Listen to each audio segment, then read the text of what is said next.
Ito yung kinuha ko. Doon sa likod.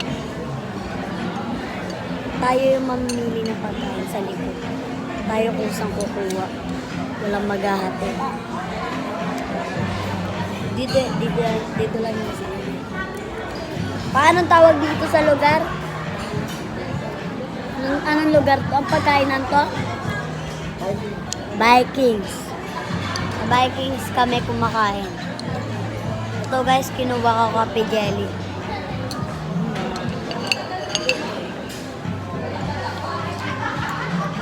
Tapos kumuha ko ng pizza.